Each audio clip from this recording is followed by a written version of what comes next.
How's it going, Just Sweat Nation, all you guys out there? Welcome to another Sweat of the Week blog, or video blog, I should say. And before we get started, key note here, if you're on the website watching this video, be sure to go through the website and check out the resources that we have for you guys. We've planned everything around you guys, inspiring and educating others through health and fitness. Go through the blogs, read the resources. Chances are there's a question you have that can be answered by one of our trainers' blogs, alright? So go through there, be sure to check out their videos as well, and kind of spread the word, alright? That's what it's all about.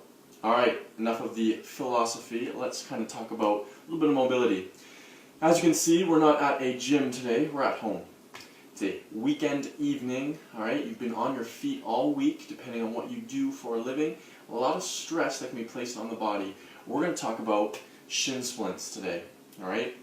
If you're an avid runner, an avid athlete, someone who's been active, someone who's on their feet all day, hairdresser, business person commuting back and forth, you know how painful and how uncomfortable this front of the shin area can be. We're talking about our tibialis anterior muscle, alright? So the muscle kind of shooting along here, not directly on our shin bone, but we also have a lot of other compartments that innervate around this structure, alright? That can get a little bit dodgy, a little bit fussy after a while. If you've had shin splints, trust me, you know. Basically what's happening is the tendon, the muscle is peeling and ripping off the bone, causing a lot of irritation, a lot of pain, alright? So how do we fix that? I have a lacrosse ball today. If you do not have a lacrosse ball, absolutely fine. You can pick one up, very cheap, very affordable. You can use golf ball, not a lot of give there, pretty solid, so be careful with that one. A yoga ball, you can use hacky sack. You can even use a towel just to start. But we're going to go over a couple ways to kind of alleviate shin splints.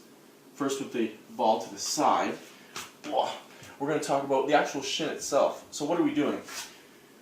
We're looking at kind of our ability to flex the foot and extend the foot. We call those two types of movements. We have plantar flexion, dorsiflexion. If we have a client that comes in and we see an issue with those ranges of motion right there, we know that, chances are, that's probably the root cause right there, a misalignment or a mobility issue, alright? So your ability to contract without any pain, dorsiflex, plantar flex, alright? There should be a nice full range of motion. And how do we start this? How do we start any drill? We do a nice test retest. So do this kind of a few times, check out your range of motion, feel where it's tight, and then we're going to go into our stretch. So we're going to try to sit here. If this is painful enough, if you have to lean forward a little bit, by all means, alright? You don't have to push for glory on these stretches, but you do want to feel them. So what I'm going to do is, instead of sitting on the knee, I'm going to rotate to the side a little bit. Let me scoot over here. So instead of being straight, I'm going to rotate onto the side, so I got the side of the foot right there. And all I'm going to do is I'm going to lift my knee back, alright? So you're not on the big toe, I'm not here pulling. You shouldn't feel the pressure on the big toe. You should feel it going through the front, entire front of the foot, shooting up all the course throughout the leg. Alright? This is a nice little stretch you can do, and you can help that knee come up a little bit, leaning back. And if as you get more comfortable, you can adjust and pull back. And what you want to do here is you don't just want to hang out. We're going to do it contract, relax. So you want to imagine that you're going to dorsiflex. You're going to try to drive your leg down, contracting through the front of the shin. So we're going to lean over, get checked, get our little stretch. Now we're going to contract. We're going to push those toes into the floor for about 5 seconds. Relax, open up a bit. You're going to repeat that process 3 times. Not particularly comfortable, I know, trust me, alright? But as your tissues just open up more and more, alright, it's going to be a lot easier. That's level 1. Once you're sufficient at that and the shin splints are starting to subside a little bit, you've been on your feet a long time, you want to take care of your body, daily maintenance, we use the lacrosse ball. We're going to tuck the lacrosse ball on muscle tissue. So we're going on kind of the squishy parts, we're staying away from bone. So you're going to pick an area. I'm going to go kind of mid-shin, that's where I'm kind of feeling it a little bit. I'm going to anchor myself nice and easy, and my hands are here to kind of help change pressure. Right? So I don't have to go too crazy, I don't have to drop all my weight on the ball. And same idea, we're going to rotate onto the side a little bit, so we're not directly over here, we're rotating a little bit onto the side, and we're just going to drop. You can bring your foot up here a little bit, nice and easy, keeping that pressure, moving up and down, and finding those spots and holding there.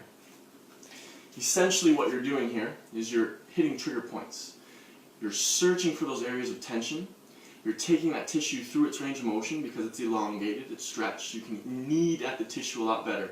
There's also techniques called Relfing, right, going through the tissue, but that's a little more aggressive. You can just start nice and easy now by kind of finding little pressure points. Lacrosse ball, not a lot of give. Golf ball, same idea, not a lot of give. Your yoga balls, smaller versions of those, they have a little more pliability, a little more give, a little more squishy, a little more friendly. That is it for today, you guys. You're going to focus on each leg, 1 minute minimum per move, and that's including the stretch we did in the beginning. What you do onto one side, you do onto the other side.